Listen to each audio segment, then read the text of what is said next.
Hello, hello, hello. Welcome to another episode of the Crispy Noodle Podcast. Let us be the Crispy Noodle in your fishing salad of life and boring news, folks. It's our job to give you some interesting tidbits in the world of sports, entertainment, odd news, and whatever else we happen to stumble across in this hour-long or so podcast. I'm Rich Liebig. And I'm Mike Costanzo. And yes, let us travel these three realms of sports, entertainment, and odd news together on this week's episode. But before we get into all of that, we'd like to do a little personal bit. So, Mikey, how are you doing? How's Costanzo country? I'm doing pretty good. Recently, I had a chance to check out some of the DLC for Alan Wake 2. Oh, yeah. Rich, I gotta tell you, I know you played the first one. I played the first one. And you played Control. I played Control, then Alan Wake 1. Right. So my dilemma right now is, should I replay Control so that I'm completely in the Remedy universe before I get into Alan Wake 2? I don't think so. There's enough separation that I think you could just jump into Alan Wake 2. I mostly just want to push you towards it because I want you to see some of the stuff because I know how much you loved Control. Specifically, one of I think it was a DLC that took a unique twist in Control, and they have a very similar thing in Alan Wake 2. One of the DLCs is called Night Springs, and this isn't a spoiler because it's not related to the main story. There's separate little three little separate side stories that you play. And Night Springs is the fake show that's like the Twilight Zone in that universe. Yes. I love it. And so that's essentially the gimmick of the DLC is that you're playing episodes of this fake television show, but each episode is completely unique from the other one, and I think you would get such a crazy kick out of those DLCs. Like, I just want you to play the DLCs more than anything. Forget the actual game. You got to play just the Night Springs DLC. God, I wish I had a physical copy. I would just push the game on you and be like, go play this. Yeah. Come back next week.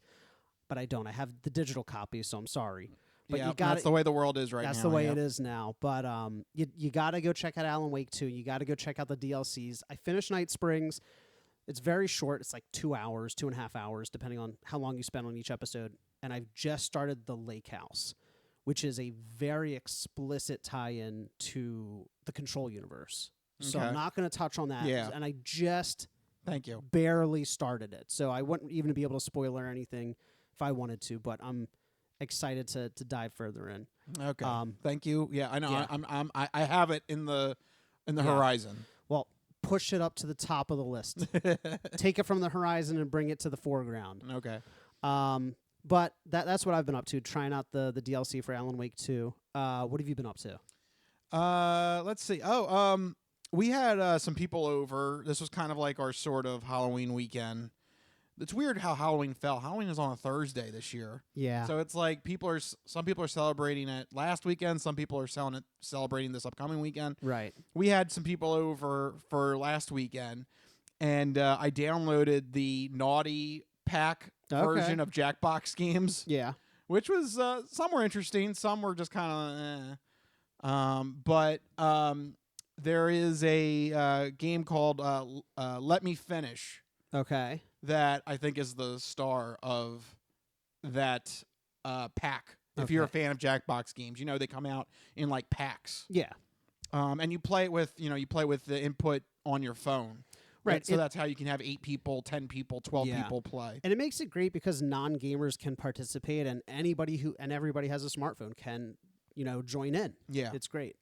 So there's this game called Let Me Finish, which is very interesting. It gives you like a picture of certain items or 6 pictures of a certain item. Okay. And they look normal, but then the prompt is like very R or X-rated. Oh, okay. And you have to select your answers based on the pictures, and then you have to defend your answer to everybody in the room. So the answer.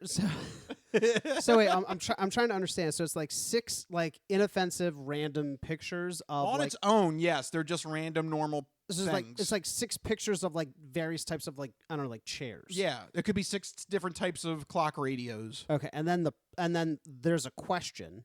that is R or X rated. Yes, that puts you into the naughty mode in your head. And then what? You're supposed to pick one of the pictures. Yes, And then you have to defend that picture that you picked. Yes, or you can draw on it that like, oh, actually, I want a little bit of this or a little bit of this. Okay. There's a large range of responses. You're like, I want the nose off of this person, but the eyes off of this person, kind of thing. You could, yes, you could do something like that. Something like that. Okay. Yep. But the key is that it picks two people, and you have to explain your answers. Okay. And it gets shown up right up on the screen, and there's no hiding from it. So it picks the people at random. Yes. And then if you get picked, you got to defend it. Yes. Oh man. And then the other people vote which of the two people explain their point of view better. Okay. Those games are so much fun. Yes. I think that one was the hit among our party. Nice. Everybody was laughing because some of the prompts are very Risque. lewd. Oh, lewd. Very yeah. lewd. Oh, boy. Lewd and lascivious, if you will. Oh, we do like lascivious stuff here on the podcast. Yes.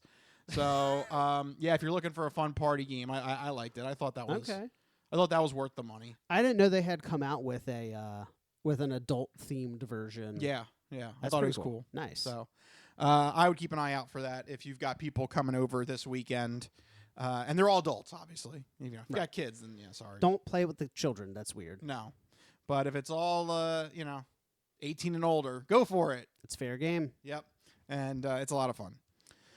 All right, so that's what we did this weekend. How about we get into the news at hand then? Let's do it. All right, first batch of topics revolve around sports in the Sports Sampler. So you're not good at sports. It's a very small part of life. Sports.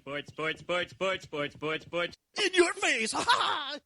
That's right, sports coming at you in your face. And this is something we did over the weekend. We watched the Eagles game. And it was looking a little iffy in the first half. Again, the Eagles starting off slow again. Yep. I still don't know what the problem is. Yeah, they went into halftime all tied up with the Cincinnati Bengals. Well, it could have been worse. They were down 10-3 in the second quarter. Yeah. So, it could have been worse. But the Eagles then exploded in the second half, and it just seemed like all of a sudden they could move the ball up and down the field at will. There was creative turnovers. I don't know if you saw the one interception that was like... It was like batted to... Yeah, it was... it was like volleyball. I can't remember who batted it, but it was the guy who was Isaiah Rodgers, the guy who was suspended for gambling. Yes. He batted it to C.J. Gardner-Johnson. Yep. Yeah. Yep. And the Eagles all of a sudden turned on the Jets and ran away with this game, defeating the Bengals 37-17. First time that the Eagles have won in Cincinnati. That was one of those weird stats that the Eagles have never won a game in Cincinnati. They tied. Remember that? I think they tied Cincinnati twice I think in our lifetime. That was not in Cincinnati, but once in Cincinnati. Yeah, that was the game that McNabb said, "I didn't know there were ties." Yeah. That was definitely a highlight of the Eagles in our lifetime. Yeah, first time they ever won in Cincinnati. It was one of the reasons why I was a little worried about this game. We know last week that I had picked Cincinnati to win because of the supposed high-powered offense and the fact that we never won in Cincinnati. And I thought that Cincinnati was going to be like one of those sleeper teams. Like, they're too talented just on paper to be that bad. But except for their offensive line. The offensive line is the big weakness there. And we only got to Burrow one time. But it was they stopped the running game. They stopped the running game. They really forced them to go one-dimensional. They forced them to go one-dimensional, and I have to give props once again to the defense. Third game in a row where they really showed up big time. Specifically, again, rookie Quinyon Mitchell. Jamar Chase was just non-existent. Yeah. He just didn't do anything. I mean, there was a time, Rich, not too long ago, where if a team had like even a middling first receiver, you could be guaranteed they'd be torching us. Yeah. All of a sudden, the past couple of weeks, I'm starting to get comfortable with thinking like, okay, like our corners can handle these guys. And somebody put up an image of Quinyon Mitchell's stats. I'm calling him out specifically because the wide receivers he's shutting down: Drake London, 1 catch, 5 yards; Mike Evans, 2 catches, 19 yards; Amari Cooper, 1 catch, 10 yards; Malik Neighbors, 1 catch, 9 yards; Jamar Chase, 2 catches, 19 yards. Like, doing a fantastic job, yeah. For the rookie, it's just absolutely incredible. Yeah. Is this a first-round pick we might have actually hit on? you bite your tongue. Uh-oh. Yeah, knock on wood. But I mean, I can't help but be super excited for this defensive secondary, this young defensive secondary. Big reason why I think we're seeing this turnaround recently. Yep. And again, I think Hurts has another very productive game. No turnovers. Had pretty good throws. Didn't really make too many, costly mistakes in this game. It's easy to be productive when you only throw 20 times a game. Well, again, I don't mind if it comes down to relying on Saquon. Do it. That's why you brought him in. This is going to be a point of contention for us all year long because I need to see more from Jalen. I feel like I'm all the way back to 2022. Oh, no. Are we back on this bandwagon here? You are not the guy. You're not capable of being the guy.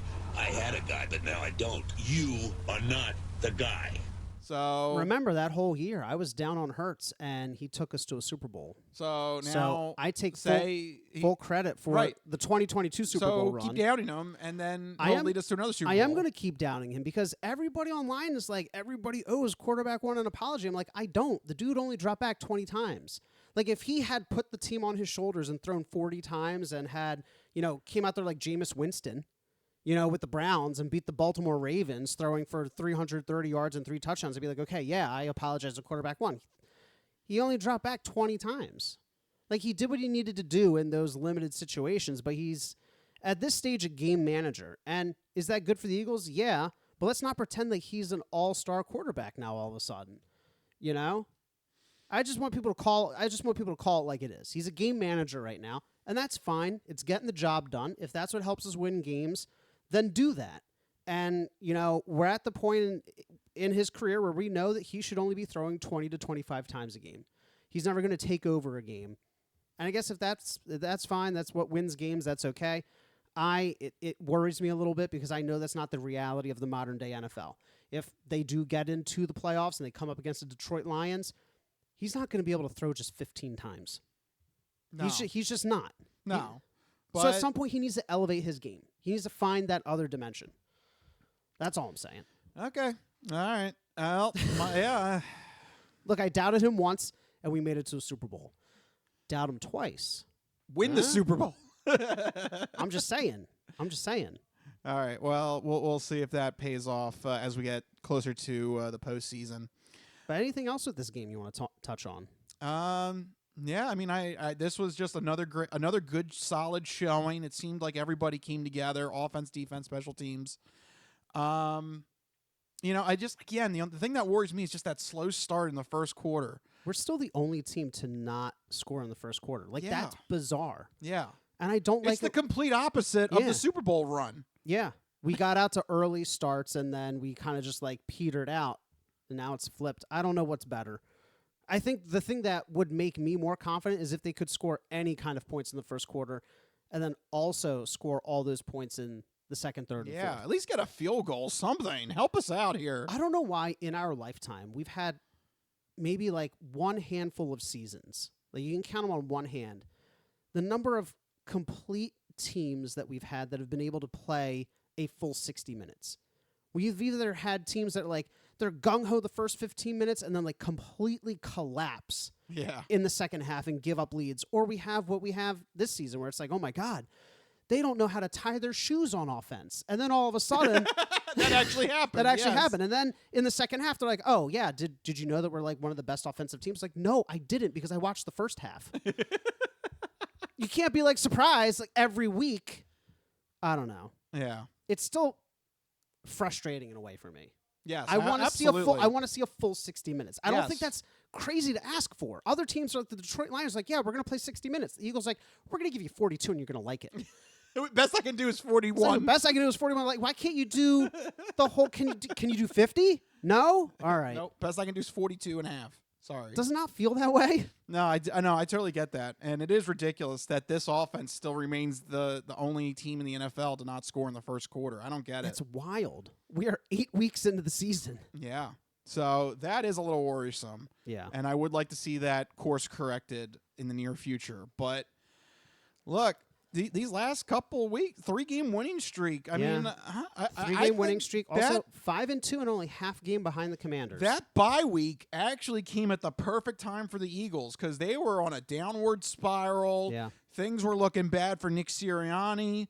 And that bye week, it was just like a good reset button. It just, ever since that bye week, they've come out focused. I will say some positives for the offense. They're playing smarter, at least. They've really eliminated a lot of the turnovers. No sacks for Hurts this game as well. So they're at least... That's big considering they lost Jordan Mailata. Yeah, and the backups, actually, they were down... At one point, they were down 2 offensive linemen briefly. Lane Johnson was out for a little for bit. A play or two. So I will say that limiting the mistakes has been a world of difference for the Eagles. Yes. And slowly we will get those. We got 2 this past game, turnovers finally go our way. So, hopefully this is a sign of a positive trajectory, but we'll see if they can continue that long term though. It's nice to see like a little boost after the bye week, but like I want to see them like 3-4 weeks from now if they can still continue this trend. To me, the proof of the pudding's going to be in 2 weeks. Who do we got in 2 weeks? I know we have the Ravens coming up soon. It's gonna no. You're jumping too far ahead. The Commanders. There's Dallas and then the Commanders on a short Thursday week. Yeah. We play 2 division games in 4 days. That's horrible. That's going to be that is our toughest stretch of the schedule. I think it's like Dallas, Commanders, Ravens. And it could directly influence like how are the Eagles going to be gunning for the division or are they gunning for a wild card spot? Yeah. Cuz Washington does look good and if they pull out an early win on that Thursday night football, then the division is Washington's to lose. Yeah. If they can beat us. Yeah, and especially we're going to find out very quickly where we stand in the division with those 2 games back to back. Because if we lose, if we go 1-1, we're like, okay, maybe it's still in play. If we somehow catastrophically lose both of them, that's bad news. That's trouble. Yep. And that's probably a wild card. Yeah. You're probably not winning the division. Yeah. So it's a very, very tough conference. Yes. It might not even be enough for wild card if we drop 2 division games. Yeah, considering how well the NFC North is. They could send, I'm calling out, they could potentially send 3 or even all 4 teams to the playoffs. It's possible. But I will say I think the Bears might be a little bit of fool's gold. They may have hit their ceiling. Yeah. But if their ceiling is 500 coming off of their previous season, yeah, that's improvement. That's improvement. I think if you're a Chicago fan, that's positive. Yeah.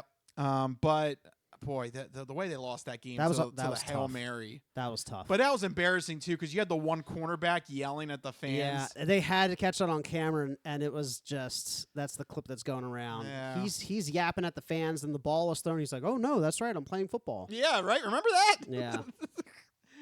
And I don't know. And my brother made a good point. I was like, "Yeah, it's a Hail Mary. It's kind of a freak play." He's like, "How did they let somebody behind the pile? You have to keep eyes on every guy. Prevent defense 101. You do not let anybody behind you. Anybody behind you, yeah. It seems like a simple thing, but I guess when you're in that cluster of all those bodies, you have to make sure, where was the guy you were originally supposed to be covering? Yeah. So this has been going around a little bit right now. Actually, I kind of do want your take on this. Okay. So, last play of the game, everyone's throwing the Hail Mary to desperately win the game, right? Yeah. How many people do you think you should rush? Because this has been a sore spot now. Now the Bears, they only sent 3 guys to rush the quarterback, and they lost the game. And then there was another game where they sent 5 on the quarterback, and they sacked the quarterback and just ended it right then and there. I forget which game that was. But there's been this little debate going on as to how many people should you still rush the quarterback on a Hail Mary situation? Absolutely no less than 4 at the minimum. And I mean that seriously because you can only send 5 receivers.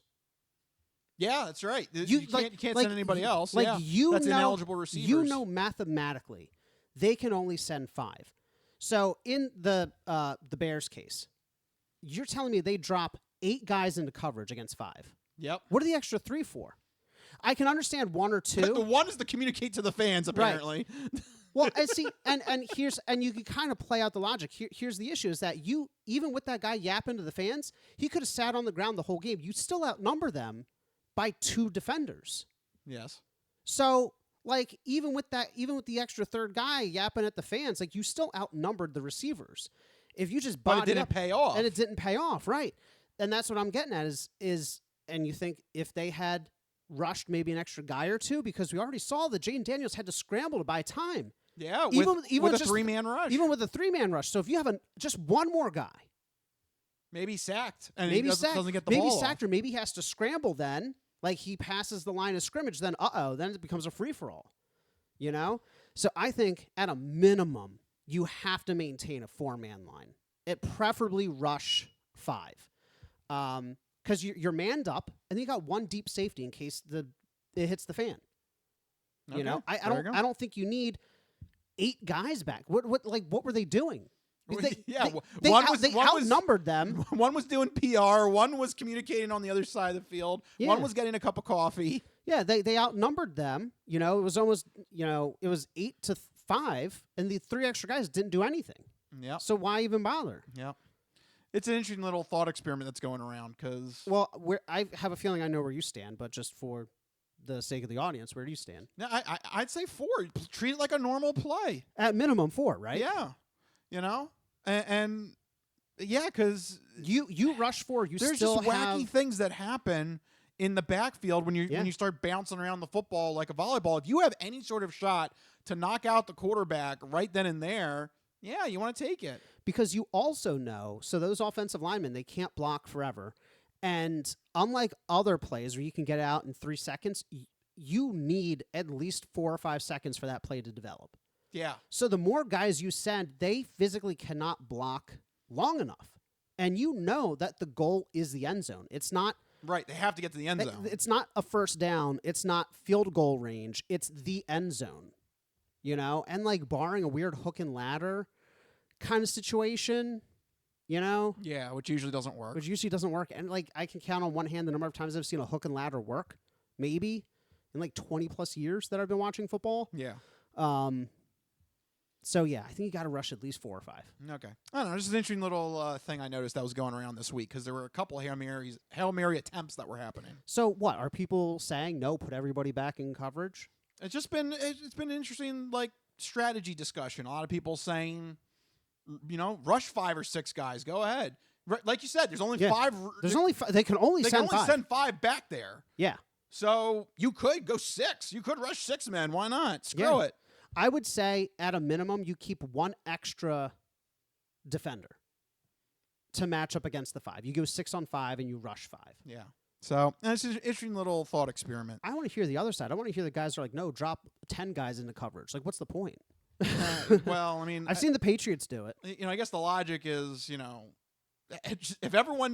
if nobody starts chirping with the fans, if everyone looks directly, at the quarterback and they're all back there and nobody's behind you, it should work. The problem is, though, with the NFL, some guy's always going to out-jump or out-muscle you. Yeah. Like, you could have 10 on 1, and if that one guy happens to get his hands on the ball, like, then it's game over. So throwing all 11 guys back there into coverage, I mean, something freakish happens. The ball bounces like it did with the Commanders out to the one random guy just standing there. Yeah, you never know. So, anyway, Yeah. I say blitz them all. Yeah, so it could be fun. Speaking of WTF, let's go to the actual meaning of WTF, not Washington team football, but the other WTF. Because we have 2 WTFs that happened since the week ended. Anthony Richardson, I don't know if this is true or not, but he said that he was tired during an NFL game and to take me out, I want a little rest. They've been making a lot out of this. So he's like scrambling. Oh, good for you. No, I mean, this is a big issue right now with NFL talking heads. He had some kind of scrambling play, and when he gets up, he does the tap on his helmet, like, tapping out. I need to come out for a break. And it's like, you're the quarterback. You don't rotate in and out. Well, I mean, if there's something wrong, that's different. Like, or if you have a Jalen Hurts situation, you can't get your sneaker off or whatever the hell that was. At the podium, he's like, I was tired. Yeah, that's a little worrisome. Come up with a better reason than that. Yeah, be like, I don't know, I jammed my finger. I jammed my finger, or my shoelaces were untied. Even Jalen Hurts is a better excuse, even though that was weird. Yeah, I mean, it was weird, but he's like, his shoe came off and he couldn't physically untie the super tight knot. Like, I don't understand. I don't know what happened there. Only Philadelphia. Only Philadelphia. But even that was better than saying I'm tired. That's like what a baby says. You can't send a quarterback out with one shoe, but Right. you should absolutely be able to play through. I'm tired. Yeah. Help, mommy. And part of me feels bad because they are still human, but Need my blanket. all right. I mean, they are still human, so I get that they get tired, but they are also the peak of human conditioning. They should be. Scrambling around for 5 seconds should not make you that winded. You have to leave the game. Here's an idea. Call a run play. Yeah. How about that? Take a if you're- breather. Yeah, if you're tired, call a run play for the running back. Yeah. So that you don't have to be the focal point. Like, there's so many other things they could have done to address him being tired. Call a timeout. Yeah. I mean, I know that sucks, but Teams have done it. yeah. Yeah, a guy gets the wind knocked out of him, gets shaken up. Call a timeout. Yeah. That's what they're there for.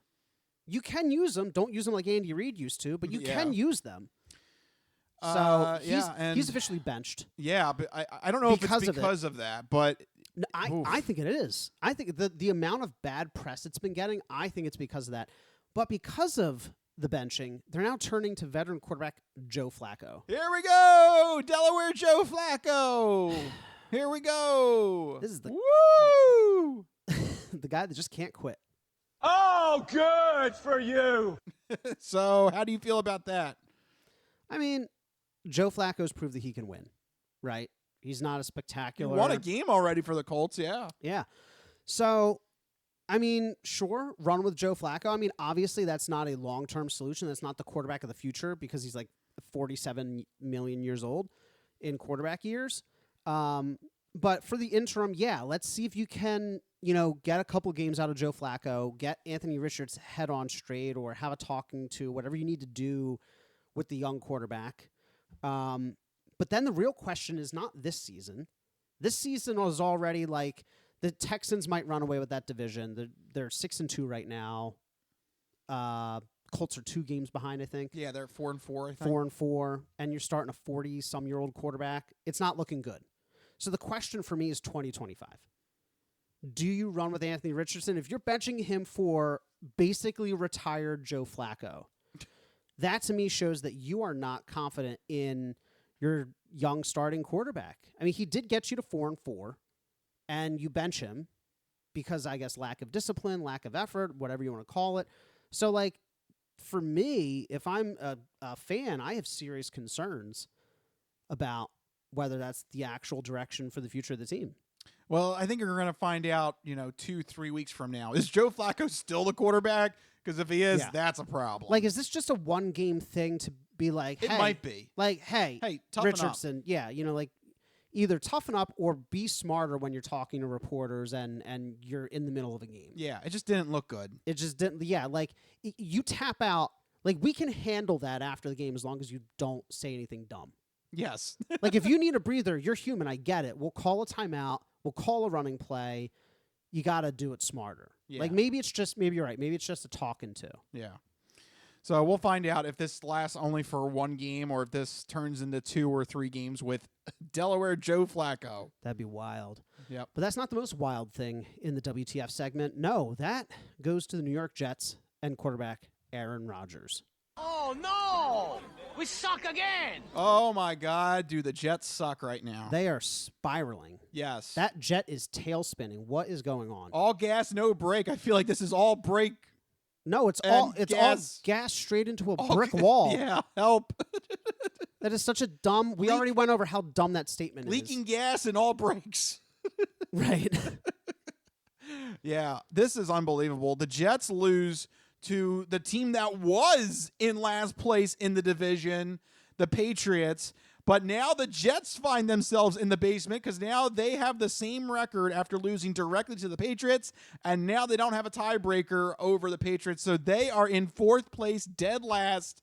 They are doing so much worse than last year with Zach Wilson and no Aaron Rodgers. What is happening? Everything is falling apart for this team. It's just some franchises are just perpetually bad and dysfunctional. And no matter what you do, throwing talent at a situation like this isn't going to make the franchise and the management of the franchise better. Like Aaron Rodgers came in, he got all his buddies. It's like Aaron Rodgers and his super friends, like the Spider-Man cartoon from the 70s. Spider-Man and his amazing friends. Like, it's not working. His amazing friends suck. Yes. All right?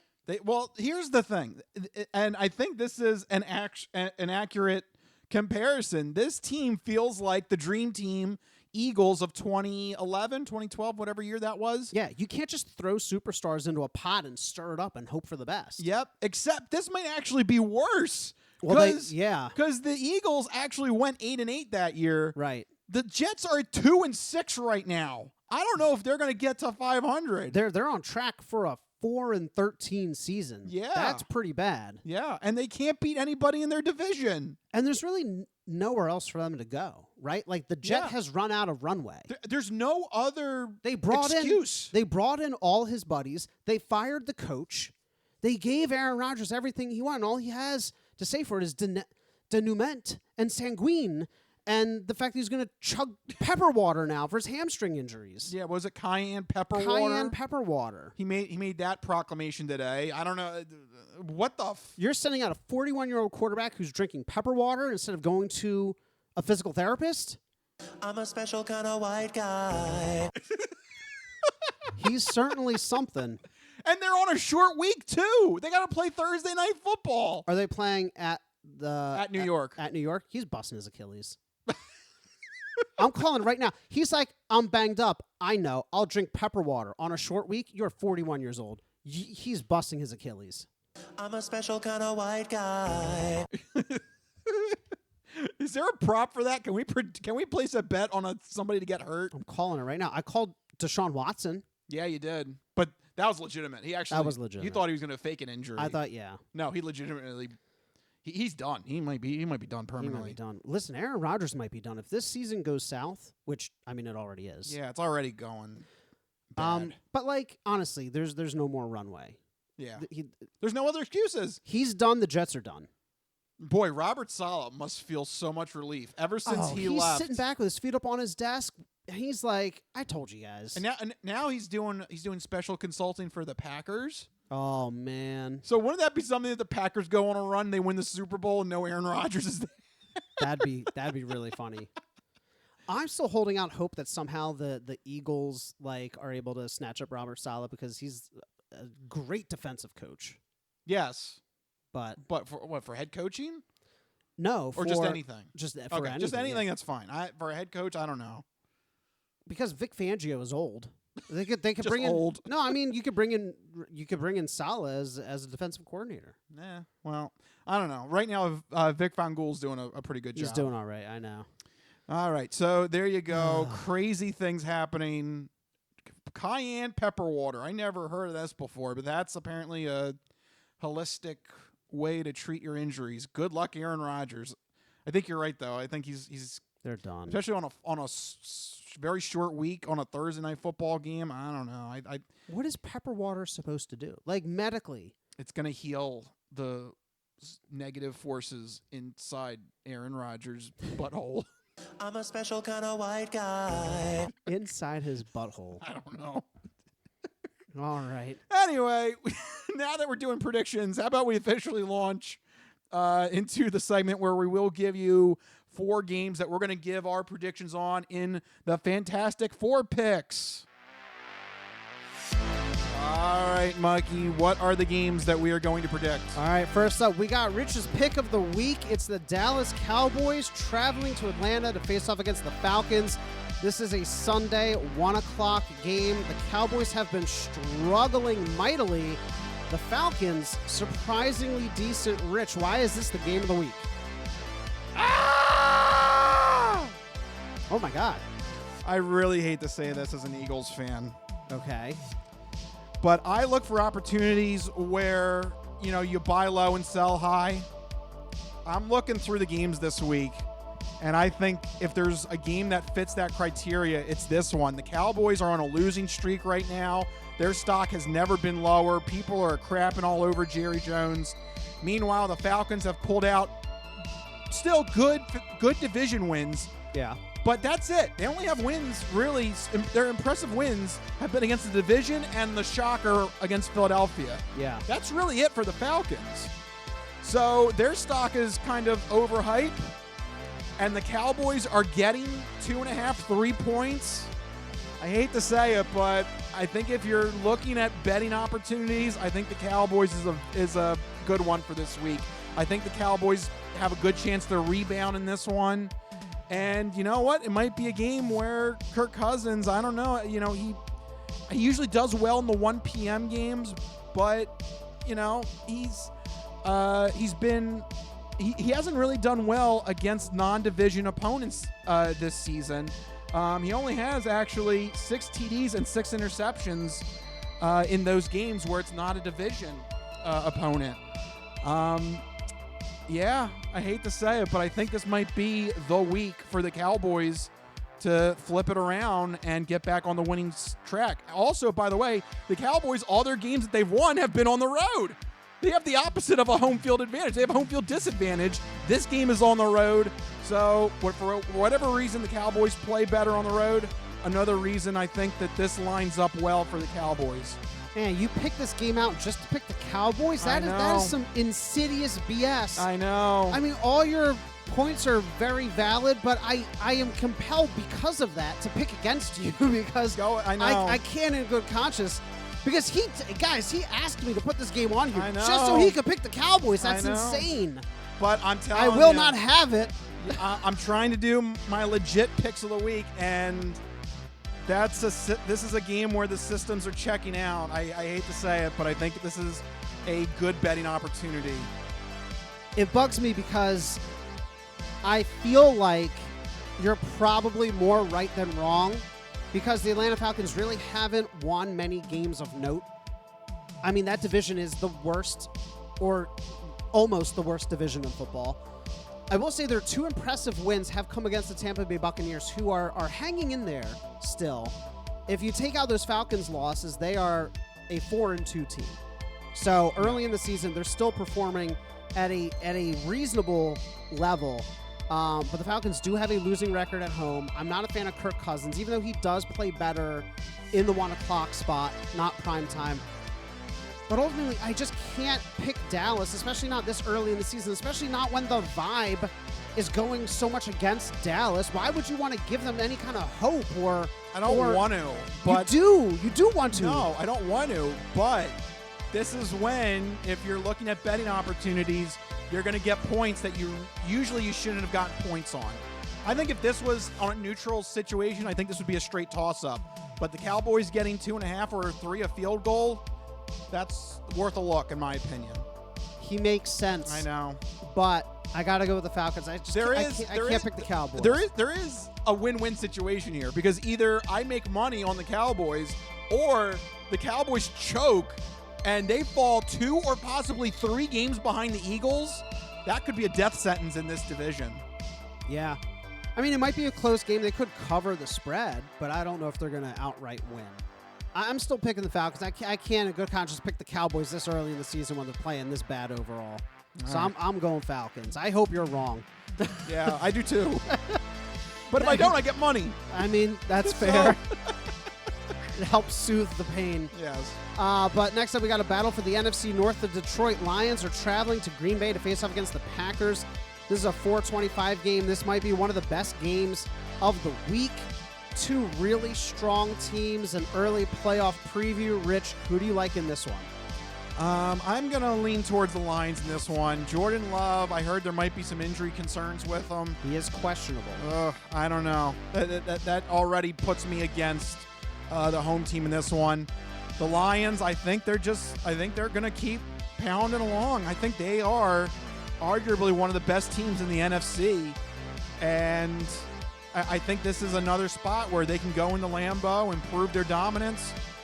Jared Goff is having a great season. Oh my God, yeah. Yeah, there's not much to dislike here with the Lions.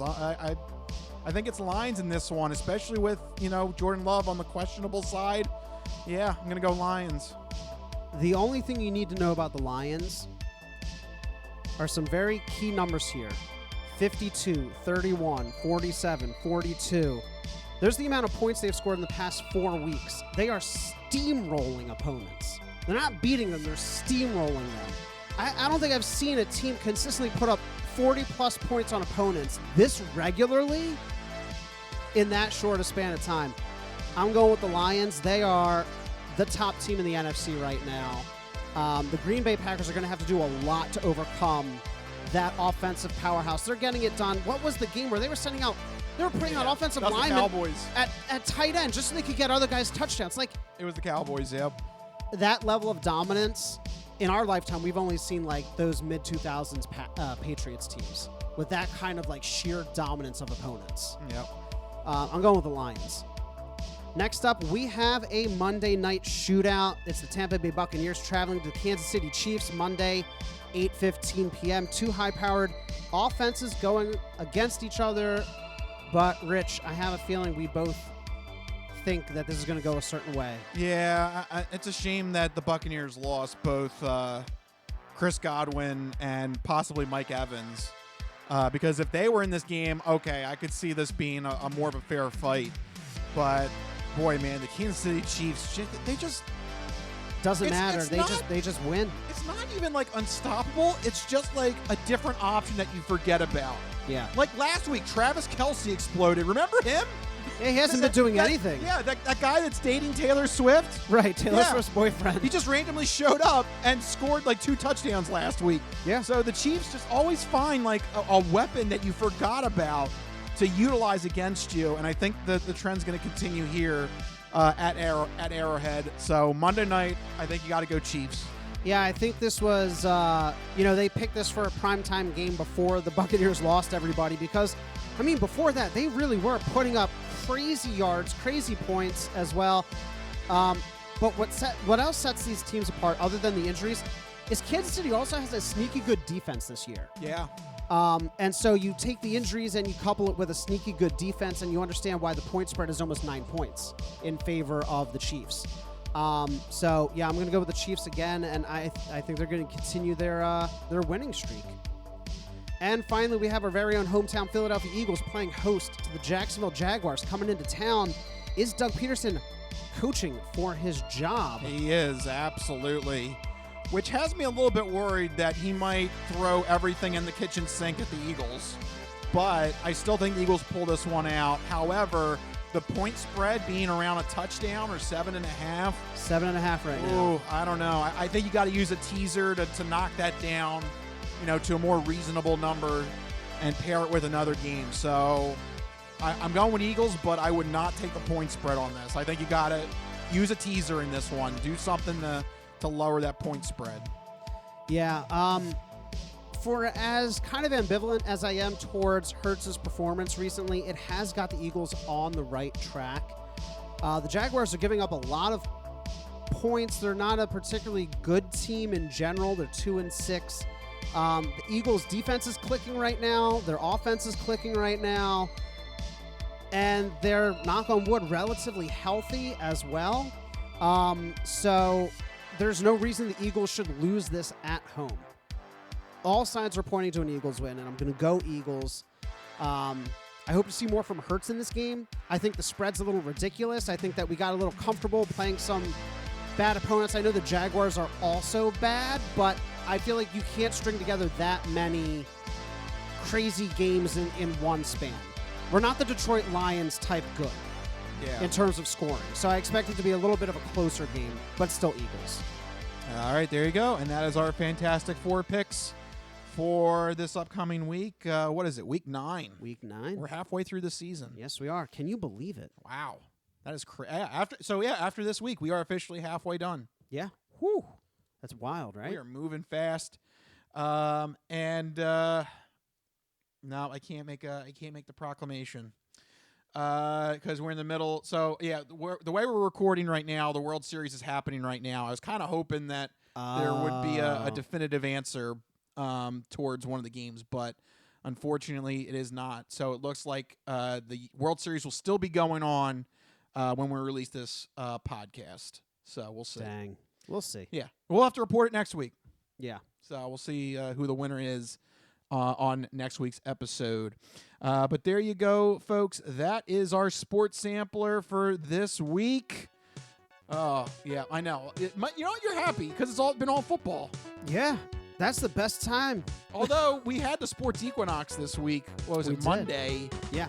All 4 leagues, all 4 of the big 4 had a game happening on Monday. That was really cool. We didn't win our bet, but I guess that was still cool. But I still think it's fun that you get that there's that brief overlap where they're all happening together. Yeah.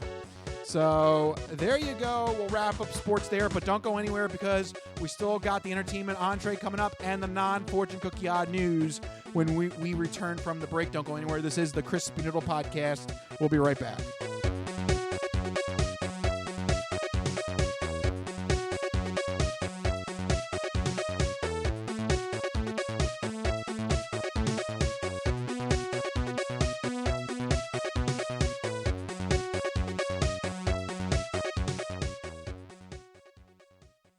Ready for the weekend?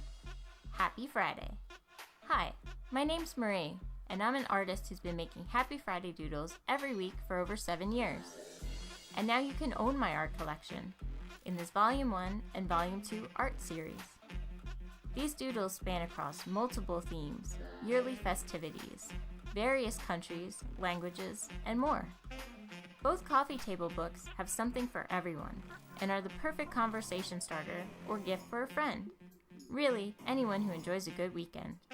Available on Amazon, Ingram, BookBaby, Barnes & Noble, and more. Visit happyfridaydoodles.com/books and get your copies today. Let's celebrate the best day of the week. Happy Friday.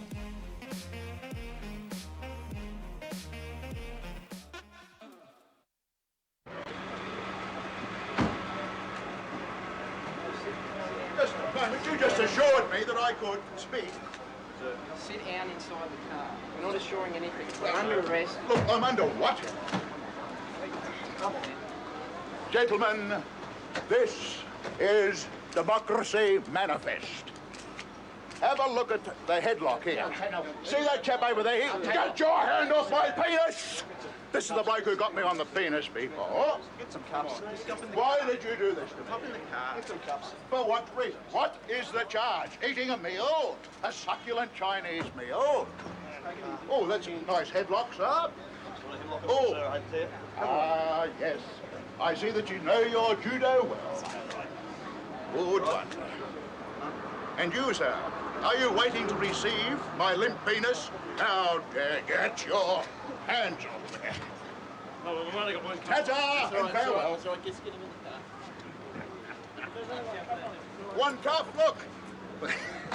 They even broke.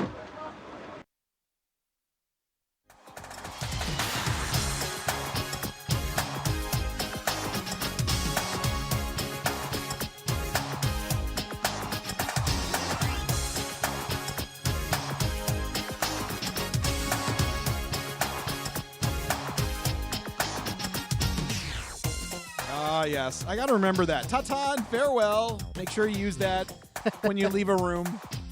Yeah. Ta-ta and farewell.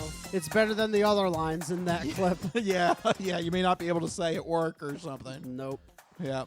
Classic. Yeah. Still, we remember Democracy Manifest. Still in the Raptors Hall of Fame here at the Crispy Noodle. Easily. Yeah. All right. We are leaving the sports world, and now let's go to the second part of our show where we're going to review some movie and video game news and TV news and celebrity news and all that fun stuff in the entertainment entree.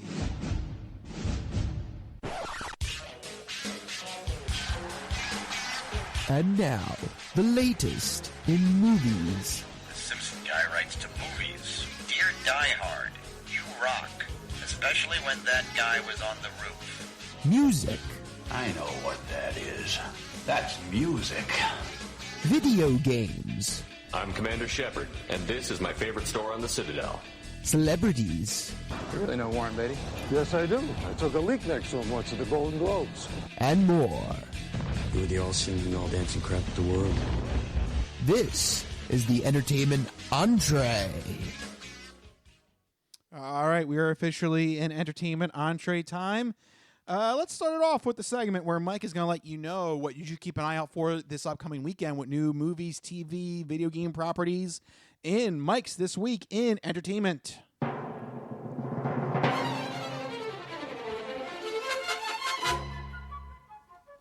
All right, Mikey, what do you got for the people at home? All right, first up in theaters, A Real Pain comes to theaters this week, and it is a legitimate potential awards contender. This dramedy stars Jesse Eisenberg and Kieran Culkin as cousins who reunite to tour through Poland to honor their late grandmother. Their journey becomes complicated as old tensions resurface amidst their exploration of their family history. Critics are raving about this movie. They are saying it is both funny and emotionally powerful. The film has a 94% on Rotten Tomatoes with an average score of 8.1, and there is serious buzz that Kieran Culkin could land an Oscar to go along with his other awards. I checked out the trailer. I think everybody else should as well.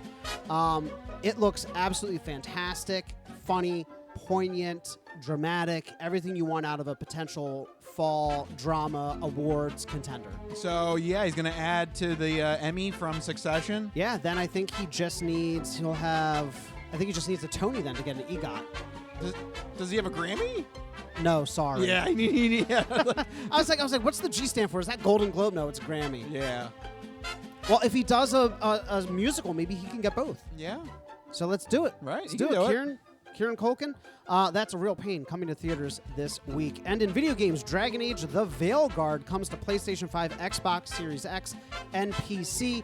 This is the fourth game in the BioWare fantasy action RPG series and the culmination of the events set in motion in Dragon Age Inquisition. If you're familiar with BioWare's formula, you can expect tight third-person action gameplay, deep character stories, and companion-specific loyalty quests are making a comeback.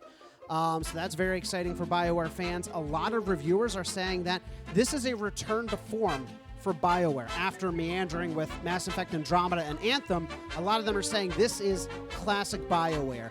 And I think the review scores are bearing that truth. It is an 84 out of 100 on Metacritic, so, getting back to form for BioWare with a solid action RPG.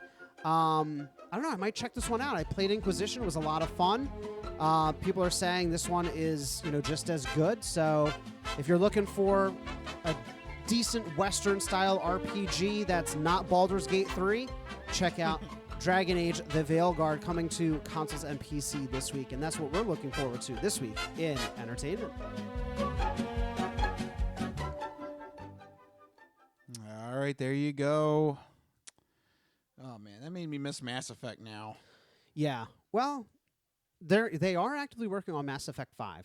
Whatever it's going to be. Whatever it's going to be called. And they had to confirm, I think, because people were upset with the art style of Dragon Age. It's a little bit more artistic. They're like, don't worry, Mass Effect is still photorealistic and dramatic. I don't know why. They're like, people are like, well, Dragon Age looks this way. What if they do Mass Effect the same way? They're two different games, guys. Like, I know it's the same developer, but like, it's. But why if they do it? But what if they do it? Oh my god! I don't know. If it's good, who cares? My head's gonna explode. Side tangent, though. Yeah. Like, people get like way too caught up on like the visual look of a game sometimes. Yeah. I think that like if a game is good, like story-wise, gameplay-wise, it can look however. Yeah. Can the visuals add to it? Sure. But I've never played a game where like the visuals detracted from it for me. Hey, personally. Look. I made you play Doki Doki Literature Club, and you looked at that, and you're like, what the hell? I did. But I tried it, and it was good. And I was like, you know what? Yeah. Art style, aesthetics be damned. It was a quality game. Yep. So anyway. Yeah. Do not judge a video game by its artwork. Exactly. All right, let's get to the headlines here Let's for do it. entertainment news. Pretty big rumors coming out of Disney and Marvel. Yeah, so the rumor mill was spinning this week. An alarming rumor. Now, this is just a rumor at the time of recording. Nothing's been announced. This is very much in the Marvel fandom only. So I'm a special kind of white guy. So there you go. Exactly. Take that with a grain of So salt. grain of salt. With the white guy. But the rumor... I'm a special kind of white guy. You can trust me, I'm a white guy. I'm a special kind of white guy. Anyway, the rumor mill... Yes. Are you drinking cayenne pepper water over there? It's something like that. But the rumor mill is saying that Disney and Marvel are reportedly pausing production on all of their properties to fast-track the end of the multiverse saga. This is coming from some reputable leakers, but again, this is all rumors. Nothing has been confirmed. Disney and Marvel have not announced anything. It's very localized to the Marvel fandom. You know, other outlets aren't even really reporting on it all that much, but it does kind of touch on kind of a larger issue that people have been having with Disney and Marvel throughout Phase 4 and 5 thus far, and that the multiverse saga has been kind of a mess. Yes. So, even though this is a rumor, this is not that wild to see coming to fruition, right? No. What do you make of this? Well, I mean, I think the bizarre thing is just the hard stop that they're doing. Yeah. You know? Especially with also, I mean, I don't know how exactly it's going to tie in, but Agatha all along has been very successful. Right. And I wonder with that and the Vision one of the series that would hypothetically be affected would be the Vision Quest series. Yeah, because that's supposed to be the third act in this witch trilogy that Marvel's doing. Right. So I don't think they would want to affect anything with however that's going, because really, from WandaVision to Agatha, this has been a home run here. Yeah. Yeah, I mean, of all of the properties that are being potentially delayed, and again, everything is just potentially here. So Vision Quest would be one of them. But some of the others, Blade, which has just been perpetually delayed. I think that's going to get outright canceled. I think it is at this rate. From what I hear. Armor Wars started as a Disney Plus series, transitioned to a movie, then got delayed again. The Shang-Chi sequel, which I would be sad to see if anything bad happened to that. An untitled X-Men movie, the Vision Quest series, and anything else. Out of all those properties, the Vision Quest one I think is the one that I would be the most excited to see. Yeah. Or Shang-Chi. I liked the first Shang-Chi. That was a good movie. The first Shang-Chi was really good. I liked that it was different than some of the other properties. But as the rumor goes, that all of these would be halted until after they wrap up Phase 6, which ends with Secret Wars. So the rumor goes that there's only 2 movies between Doomsday and Secret Wars, and those 2 movies are an untitled movie.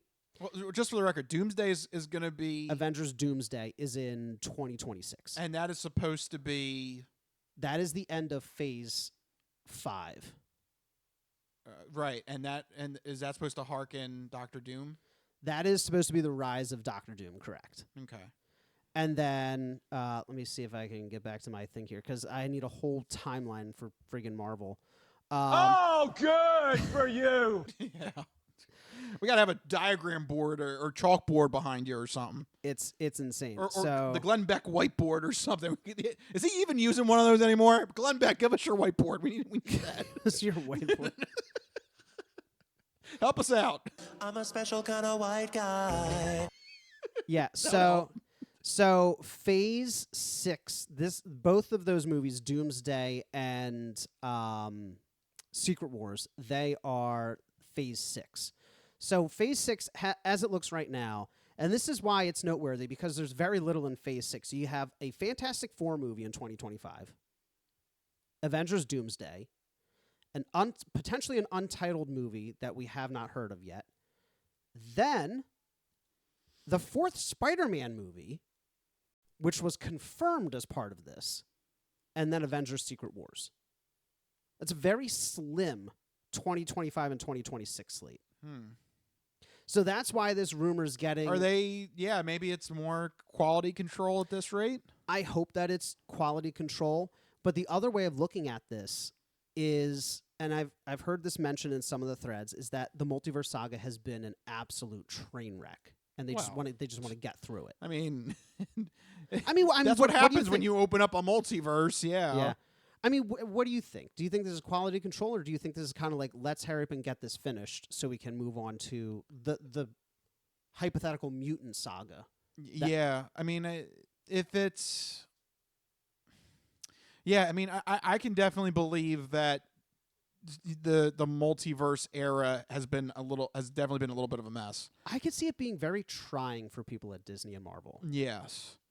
But for them to come to like a hard stop to just end it so they can quickly get into X-Men is a little nuts in my opinion as well. And they put a lot of work into it. I hope that they don't just try to like rush through it. I hope it's more quality control. And like this is all kind of planned. You know what I mean? Like it's a rumor, but it was probably all intended to shake out this way. Yeah, I would hope so. You know? Because I don't see a place for some of these properties. Like, I don't understand how Blade fits in. I don't understand how Armor Wars fits in. Vision Quest, you can easily push that out of the multiverse saga. It doesn't have to be part of it, you know, just because Agatha and WandaVision were. Like, I don't see room for some of these properties as it stands now. Well, yeah, this is going to be interesting to see how they move forward then. So technically right now, I know we need a freaking whiteboard. I need to figure this out. So right now we're in phase... Right now, so I'll break it down for you. Right now we're in phase 5. 5, yes. In terms of movies. So when does this phase end then? So in terms of movies, it ends May of 2025. Here's what we got on the docket, guys. We got Captain America: Brave New World in February. And then Thunderbolts in May. Then so Thunderbolts is ending phase 5? As it stands right now, Thunderbolts ends phase 5. And Thunderbolts is kind of like the Marvel Suicide Squad. So I don't know how any of these properties relate to anything. Well, I'll say why. I think a lot of these people are going to end up dead. And I'll get to that in a moment. So sounds good. Starting off phase 6. I'm a special kind of white guy. starting off phase 6 in the summer is a Fantastic Four movie, which they did that fast after the acquisition of Fox. Yep. That's the first Fox. I mean, I guess Daredevil. Well, why not? It's been rebooted 5 times. Why not? Yeah, add another one. I guess technically Deadpool and Wolverine is the first one, but that was already like started when they bought Fox. Yeah. So, but anyway, Fantastic Four in July, then Avengers, then a big gap, almost a whole year between Fantastic Four and Doomsday in May of 2026. I think that's why we're seeing this rumor is that there's nothing scheduled between July 2025 and May 2026. Why would that not be the break for the phase? I don't know. Logic. That seems like that should be your phase break. The way that Wikipedia has it broken down is Fantastic Four and Doomsday. Then you have the untitled Spider-Man 4 just 2 months after Doomsday. I love that. I'll get to in just a second. And then you have another 1 year gap almost to Avengers Secret Wars. All right, Mikey. That is phase 6. That is 4 movies. All right, Mikey Cook. Okay. So the reason why I say a lot of these guys are going to die is because Secret Wars. So Secret Wars is the new Thanos level threat. What happens is... Should this be... So wait. Wait. Is this spoiler territory? Probably not, because it's comic books. Anything could happen. Let me play it. Okay. It's a spoiler! Ooh, it's a spoiler! Don't listen! Go away! All right. He just wanted to play the sound. I love that sounder. But yeah, so if you, let me cook. Go on this walk with me, all right? So, Mikey knows. So Secret Wars is a plot line that directly involves Doctor Doom and Kang the Conqueror. As we know, Kang the Conqueror is just effectively dead, done. He's not in it anymore. Doctor Doom will be. What happens is all of the heroes of the various worlds and realms get transported to a planet called Battle World. Yes, that is as stupid as it sounds. But basically what happens is they have to fight to like save all of the various timelines, okay? And this is where they all duke it out. This is where all the heroes come together, and we're talking about every hero in the Marvel multiverse, basically. Ain't nobody got time for that. It's a lot going on. Okay. So if you read the actual comics, there's like every team is in it, every character you can imagine. And I would hope that this is where you can finally clip off a lot of those timelines that were like, what does that have to do with anything? We just axe them, right?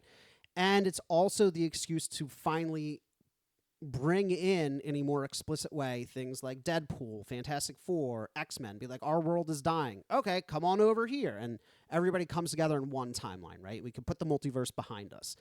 Secret Wars is also where Spider-Man gets the black suit, the symbiote. Oh. So in the traditional timeline, that's where Spider-Man comes across the symbiote. They don't know what it is. He picks it up on the planet. He brings it home. And that starts the Venom and the symbiote saga. And that's why I think it's so interesting that Spider-Man is the only confirmed film between Doomsday and Secret Wars. And part of me thinks that they might break that timeline by introducing the symbiote earlier in Spider-Man 4, ahead of Secret Wars. And they show him use it in Secret Wars, and that fans are already primed for it. And then you continue to make Spider-Man more of a focal point going forward there with their partnership with Sony. And it's a great way to keep Venom going because they just ended their trilogy with... Yeah, so does Tom Hardy Venom come into this? No, I think that the multiverse thing and the Secret Wars thing is a way to get a new Venom, get rid of Tom Hardy, bring Venom in, maybe bring Spider-Man back to the Sony thing as well. Make it some kind of way that the two universes can meld so that Sony can use Spider-Man and Marvel can use Venom. Because Spider-Man without Venom sucks, and Venom without Spider-Man just does not make any sense and has never made sense. It was a terrible decision. Yes. And those movies were god-awful. Yes. Fact. But Tom Hardy needed a paycheck. But Tom Hardy needed a paycheck, right. Yes. Yeah, a lot of rumors going on. Again, nothing confirmed, but very interesting. I think that Spider-Man being the only confirmed film between those two Avengers projects is telling of the direction that they want to head in. Now it's just pulling it off. All right. Spider-Man, of course, also works closely with the Fantastic Four and the X-Men because he's one of those dudes. So perfect. There you go. So yeah, that lines up well for the acquisitions that Disney and Marvel have. So yeah, it makes sense to me. Sounds good. I like your plan, and Mike. We just got to contact Marvel and make it happen. Yep. Well, I think I think if they're somewhat smart, they're following some sort of order to that plan. Yeah. All right, and there you go. That wraps up the entertainment entree, but that doesn't wrap up the show. We still got one segment left, the non-fortune cookie odd news. We've been talking about cool and its ramifications and how it applies to the hip scene. But maybe you could give us some examples now of the opposite of cool, uncool. Just exactly what is uncool? My nipples look like milk duds. Holy shnikes. It's time for the non-fortune cookie odd news. It's not of this world. I don't know exactly what it is or what it's doing, but this is not human intelligence, okay? It's not human intelligence we're facing! How you doing? Me? I'm doing great. Mandada basata. I don't make this stuff up. I'll take a pound of nuts. That's a lot of nuts! That'll be $4, baby! You want fries with that? I seen the celery dance across the baseball fields. You had me at Meat Tornado. No, go past this part. In fact, never play this again. Okay. What does that mean? And now it's time for the non-fortune cookie odd news. So sit back, get everything you need to get from the kitchen. Be sure and empty the bladders, go to the bathroom, because you're in for a hell of a ride.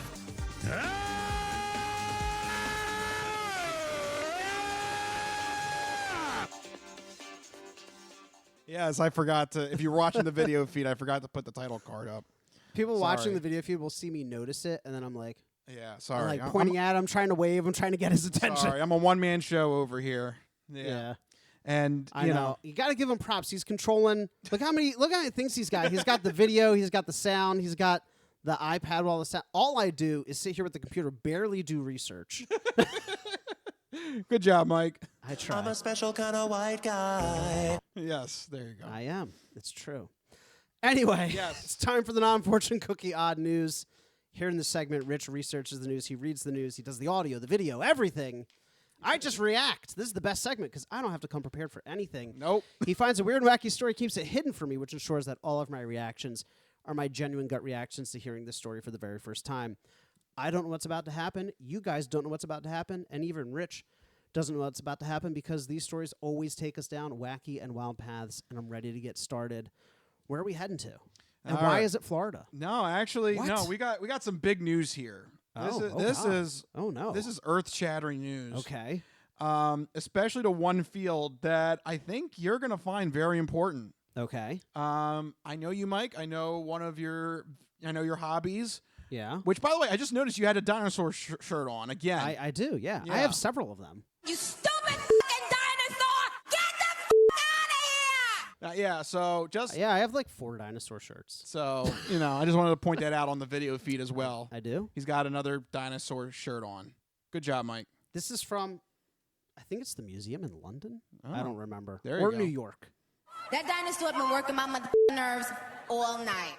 All night. No, it's New York. It says American. Okay. Anyway. That would make sense. You can't have the American Museum in Britain. I don't know what I'm wearing. I just show up to the podcast. Yeah, very good. All right. But you have another hobby besides dinosaurs. Okay. Yes. Yes. I have lots of hobbies. I know for a fact. Oh, no. I'm you terrified. love cheese. I do. I do love cheese. Yes. I'm a special kind of white guy. Well, there has been earth-shattering news in the cheese world. Okay. And I'm very concerned. Yes, you should be. Because the British cheese community is reeling from what it is calling the Great G-R-A-T-E Great Cheese Heist of 2024. What? What happened? Yes. You represent what I detest. You're a punk walking in the back door with your hand open, looking for a free lick. Well, these guys got more than a free lick. Okay. The London-based retailer and cheesemaker known as Neal's Yard Dairy. Dude, I know because they're in the borough market, okay? Yeah. Okay, so I feel like I just threw that out there without any explanation. The borough market is the largest open-air market. It goes back to, I think it's the 1500s, 1600s. I went there. I bought cheese from the borough market. I'm a special kind of white guy. Yes. I can't get away from that clip. No, that's you right now. I bought cheddar from, listen, UK cheddar is, I'm having Mike, a moment. All right, so what happened at Neal's Yard? They're pretty well known there. I think, did you enjoy that cheddar? I did, yes. Because I don't think you're going to get it anytime soon. Why? What in the world happened? Neal's Yard Dairy announced last week that they were the victim of a sophisticated fraud that has resulted in the loss of over 300,000 pounds, British pounds, worth of cheddar. That's a lot of cheddar. Yeah, this is bad news for cheese fans out there. No, God! No, God, please, no! No! No! No! According to the company, the theft involved a fraudulent buyer who was posing as a legitimate wholesale distributor for the French. What? The French champagne has always been celebrated for its excellence. The French champagne has always been celebrated for its excellence. Oh, the French! Damn it! Those bastards. Well, So a fraudulent. So hold on, back up. This is 300,000 British pounds. The dollar. That was the worst. Not the weight. So a fraudulent. Oh, I do have the weight. Oh, are you ready? No, Here we yeah. go. How much cheese was this? This is 950 wheels of cheese. That's a lot of cheese. In terms of weight, this is 48,500 pounds of various I'm going to say this wrong. Halfod, Westcombe, and Pitchfork cheddar cheese. Oh man, I'm that sorry. sucks. Where does that rank in? Do you know any of this? Is this? I'm not that specific, but I mean, I do know that UK London cheddars are very, very good. Yes. One of my favorite cheddars is from. I'm gonna get super nerdy here. One of my favorite cheddars is a sweet red grass-fed cheddar from the UK. I'm a special kind of white guy. They sell it at Whole Foods, and Oh, good for you. Yes, that's fine. We all have our things, We all have our thing. I want to open up a cheese shop one day, but we really could have Cheese Corner. We this is the Crispy Noodle podcast. We could have Cheese Corner for you. Let's do it. I forced golf on you. Yeah, we'll have a whole segment just talking about cheese. Be like, what did I have today? Today I had a goat cheese that had like little black currants crushed in it. Unfortunately, I don't think you're going to get Neil's Yard Dairy Cheese anytime soon because that's this so is sad. 45. You said 45,000. 48,500 pounds of cheese. So how did this? I don't know if I'm saying that right. HAFOD, Hafod. That sounds right. Hafod cheddar, Westcombe cheddar, and Pitchfork cheddar cheese. Damn. These came from various suppliers across England and Wales. Between them, the cheeses have won numerous awards and are among the most sought-after artisan cheeses in the United Kingdom. Yeah. The high monetary value of these cheeses likely made them the target for the thieves. So what did the thieves do? I don't understand. They basically acted as if they were a high-end French wholesale distributor to restaurants in France. Okay. Got the shipment and then never paid. And then just never paid. Yeah. Damn. Ah, the French champagne has always been celebrated for its excellence. Yeah, so they're pairing that sounded weirdly easy though. They're pairing up illegal cheese with their French champagne. But doesn't that sound weirdly easy? They're like, oh yeah, we're a big French wholesaler. You better send us all this cheese before we pay. Like, I feel like this is going to sound bad, but I feel like the fault is on Neil's Yard. Oh, I thought you liked them. I do, but tell me, Rich, would you send $300,000 worth of product to somebody without like making sure they're? Can I at least get a down payment? Yeah, like half up front, half when you receive it, or like verify that they're actually a thing. Yeah. This actually is getting some mainstream attention as British celebrity chef Jamie Oliver has posted on Instagram that about the fraud here, and says that, quote, only a small handful of real cheddar cheesemakers are in the world, and that this theft is, quote, a real shame to the cheese community. It is. Yeah. That is a shame. I mean, that's a lot of cheddar that was lost, both in terms of cheese and money. Oliver also says that if you're a fan of Neil's Yard, you may be having a very difficult time trying to acquire their cheese over the next 5 years because now they are short. Wow, man, that sucks. So the company is working with law enforcement and international authorities to try to track down the fraud culprits. But I don't even know if I want that cheese back. Right? Though. Right. Like, one, where did it go? Two, even if you find it, how's it being stored? Can you just like take it back and resell it? Like, I don't know. Like, what if they're just like storing this cheese in like some gross, I don't know, like warehouse? You know, that's not like properly outfitted for food. Yeah. Neil's Yard Dairy, though, is asking all of the cheesemongers and the cheese community around the world to keep an eye out for stolen cheese and to contact them if there are any suspicious deals for certain kinds of weighted cheddar cheeses from the UK. Oh, man. So, Mike, you better keep an eye out for if someone comes along and offers you a whole bunch of your favorite cheese. Well, I wonder now if it's going to be hard to get like UK cheddars, like in general now. Well, they said for Neil's Yard Dairy, but I wonder if these guys are going so far as to pretend to be a wholesaler. Like, what if they then turn around and like print fake labels for like various cheese places? They'd be like, oh, we're some artisanal cheddar farm based out of, and we'll give it to you half off. Yeah, we'll give it to you half off. Yeah, because they literally just made off with this with no payment. Right, exactly. So, because here's the thing, like making off with the cheese, like that's a cool score, but you have to assume that these criminals are going to turn that into a profit somehow. Right now, they just have cheese. Yes. Right now, they just have like 48,000 pounds of cheese, which I think is neat.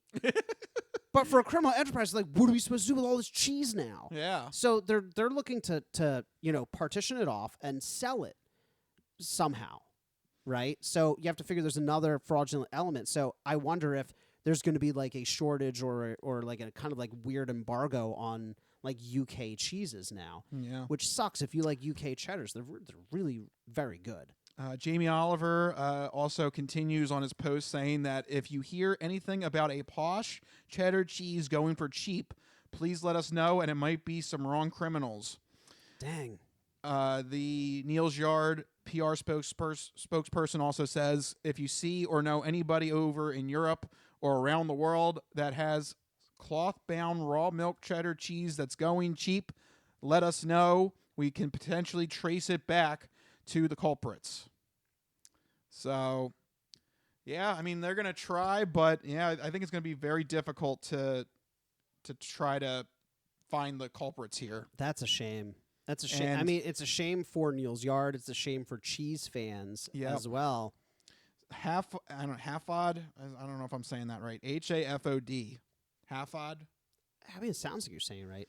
So Hafod, Pitchfork, and Westcombe cheddar cheese. Unfortunately, I feel like I've definitely heard of at least one or two of those. Those are the three ones that are at risk. Yeah. So I know, Mike, you're a big cheese fanatic. I'm sorry you've lost. My favorite cheddar is not impacted. Oh, good. Thankfully. Okay, good. And if you ever get a chance, the Whole Foods sweet red grass-fed cheddar from the UK. I'm a special kind of white guy. I was just waiting for it. Listen, it is a fantastic. You know what, Rich? The next time we podcast, I'm going to have some of that cheese because the one time I had cheese out and I opened your mind to these. Like, No. The best part of that was there was no like prior explanation or story to this. I literally came in, had the equipment, we're setting up, and you just had like 4 different cheeses over there. I'm like, this is over here. I'm like, this is this kind of Gouda. I'm like, this is a goat cheese style cheddar, and I'm like, eat cheese. Yeah, I mean, like the cheese was good. Don't get me wrong. I'm gonna get some of this sweet grass. So I know you're a big cheese head. Yeah. No. Yeah. Definitely. You should be a Packers fan. Cheese head. I mean, they're doing pretty good this year.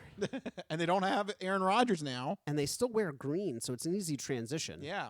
Just, you switch out the yellow or the white for yellow. Yeah, I mean, that's an easy swap. Yeah, I could. Brett Favre used to play for him. You know? It sounds like you want to become a Packers fan. I loved Brett Favre. I loved when he was Me playing. Because of the cheese and you because of Brett Favre. Brett Favre, he just chucked it. I love that. I'd rather have a quarterback that would just chuck it. At least it made it interesting. Yeah, you might as well try, right? Yeah. But damn, that sucks for cheese fans. Yeah, this is a legitimate story here. So if anybody comes at you with cheap cheddar cheese from the UK, it is probably has been sourced through illegal means. That's a shame. UK cheddar is delicious. Yeah. And cheese fans are going to be missing out now. Goddamn French. The stupid French thieves. Ah, the French champagne has always been celebrated for its excellence. Ah, the French champagne has always been celebrated for its excellence. The French ruined it for everyone. They did, unfortunately. Not good. Yeah. Also, people think France has the most types of cheeses. It's Italy. Oh, Italy has the most types of cheeses. But you know who eats the most cheese? Americans. No, the Netherlands. What? I think the Netherlands, they eat like the Dutch? Yeah, I think they eat like a pound of cheese per person a week or Dutchman. something crazy like that. Yeah. Freaky dicky Dutch. Okay, Austin Powers. What are they doing over there? Freaky dicky. Oh, they're not even that big of a country. How much cheese could they eat? I don't know. I'm going to look up biggest cheese consumers. I'm pretty sure Is that by person? It's hold on, let me see here. I'd have to. It can't be in terms of like gross product. Oh, this one, World Population Review says it's Switzerland in 2024. Oh, still, that's not a big country though. It's what is it? Average cheese consumption per capita is 23.52 what? Yeah, what are these numbers? 23.5. I don't know what that means. Is it an average? Yeah, like if it's an average, I can understand that. But if it's like gross total cheese, I can't imagine that would beat some countries. Yeah, I don't know. So here, this is foodinstitute.com ranks the Netherlands as the biggest cheese-loving nation. I don't know how they're quantifying that. It's Anyway, got to be by average or something. It's got to be. Yeah. It can't be just pure. This article doesn't say. They just say they're the biggest cheese lovers. I don't know how they. Oh, good for you. Yeah. Oh, here you go. $14 worth of cheese per person each year. That doesn't seem like that much. not for you, Mike. Because did they forget like $14 worth of cheese per person? I spent $14 on cheese in like one trip. Yeah, easily. Is it like dedicated cheese budgeting though? No, because I probably should though. Because yeah. See, I don't think most people have like a dedicated cheese budget. You do. I've been known to drop. a fair like okay, hold on. What's the most you'd be willing to spend on a block of cheddar cheese? I don't know. Because I asked my mom this question. I was like, we got to get a good $10. I don't know. Okay, $10. See, that's not bad. That sweet grass cheese that's about $10. I'm a special kind of white guy. But for a lot of people, $10 for a block of cheddar cheese is expensive. Because I was having this conversation with my mom today, and she's like $5. I'm like, $5. I mean, I'm assuming we're getting some really top quality stuff here. Yeah. I'd go 10. I would regularly spend between, I'd say like $10 to $20 on like quality, like a quality block of cheese. But with the realization, that's like a special treat thing. That's not like I'm doing this every week. Right. No, I'm not going every week. I'm like, oh, I'll have the 36-month aged manchego because I have the munchies. Yeah. Like that's insane. All right. No. Now, wait. Here's something I do. Everyone pay attention here because soup season's coming up. I like to get a cheese rind. And toss it in there, toss that in soup or or pasta dish or something like that. What cheese rind do you use? Like a Parmesan or Reggiano. Yeah, really. You really want to go Whole fancy. Foods does legitimate Parmesan Reggiano, the kind with like the actual branded rind. Okay, so Mike Bezos over there. I'm just saying that's where I fell in love with cheese. This is becoming so kind of white guy. This is becoming so stupid. That's where I fell in love with cheese, was Whole Foods. Very good. Like we all have our hobbies. Yeah. I got golf. You got cheese. My story about loving cheese is way dumber, though, because I literally won 2 pounds of Parmigiano Reggiano from Whole Foods like 10 years ago. And from that moment, I was like, I'm going to go to Whole Foods for my cheese. That's what started it. I won 2 pounds of cheese. But Parmigiano Reggiano is a really good one. It's the king of cheese. So there you go. All right, and there you go, folks. Literally, that was the odd news. I literally did have a legitimate odd news story here for you, Mike. Except the oddest thing about it was my love of cheese. Yes. Not the story. The oddest part was me. I don't know. I still think the story itself is pretty odd. They were able to get that much cheese snuck out of I don't know how nobody checks. Nobody's like, is this group that says they're a wholesaler, like, do they actually wholesale? Do they have a website? Do they can I buy something from them? Do they wholesale? They must have had a website. I'd imagine for them to have gone this far into the fraud, I'd imagine they had a website and, had everything. Now, here's going to be the funny part. Wait a minute. I just realized this. Okay. This cheese, at some point in time, is going to hit the dark web. Dark web cheese. Someone is going to buy dark web cheese. But why? Is that more or less expensive than regular cheese? It must be less expensive. I guess there's a market for everything. Someone is going to buy this cheese on the dark web. I guarantee you. They log into their like secret weird VPN, air gapped computer, and they're like, "Ooh, I gotta buy cheese." Yeah, it's like Citizen 4, but Citizen Cheese. I'm gonna schedule a hitman, buy some feet pics, and buy some cheese. Like I don't know. It's so weird. That's actually the shopping cart. That's the shopping cart, right? Yeah. Hitman services, feet pictures. Stolen cheese. Yeah. That sounds good. Some leaked personal data. It's all in a day's work. Yeah. So, there you go, folks. Dark web cheese. Dark web cheese. I guarantee it. I guarantee it's going to hit the dark web. But there you go, folks. That is what I have for you in the non-fortune cookie odd news. And that's what we have for you on this week's episode of the Crispy Noodle Podcast. Thank you guys for supporting our little show. If you like what you heard, make sure you follow us. Make sure you go to our website, thecrispynoodle.com. But most importantly, this is the thing we need you to do. You got to have the way that we can get the podcast sent to you every week. 2 main ways to do that. First one is on our YouTube page. Go to our YouTube channel, Crispy Noodle podcast and hit that subscribe button so that when the podcast goes up on YouTube, you'll get a notification and you'll be able to catch it ready to go every Wednesday or Thursday, depending if there's something that takes us later to do the podcast, but usually Wednesday. Usually we get the podcast out on Wednesday. Second main way to do it is on Spotify. We'll put the video podcast up on Spotify and you can get us there, but also you can put Spotify on in the background and listen to us as an audio only podcast. And if you have Android Auto or Apple CarPlay available to you, you can play us on Spotify, then use one of those services and you can take us on the go with you as you're driving along. Maybe you might be driving through the countryside of Europe and you might come across some stolen cheddar cheese. You never know. You need some cheese heist listening. Yes. Right? That's where we come in. That's right, exactly. So many ways to check out the Crispy Noodle podcast. But if you need to get in touch with us individually to let us know about your cheese preferences, you can find us on X, formerly known as Twitter. I'm at Mikey Costanzo, MikeyCostanzo. And I'm at Rich Liebig, RichLiebig. You can find us on Twitter, X, whatever it's called. Let us know what's happening. You can also find us on Instagram. I'm there as well.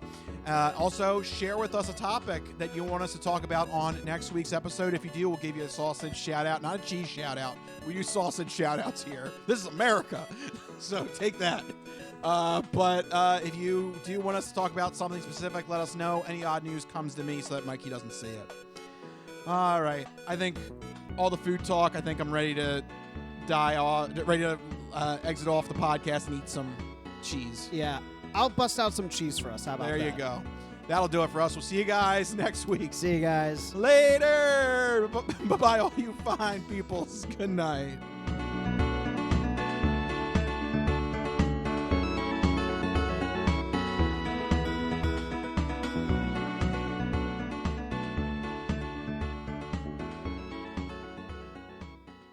Some of us have great stories, pretty stories that take place at lakes with boats and friends and noodle salad. A lot of people, that's their story. Good times, noodle salad.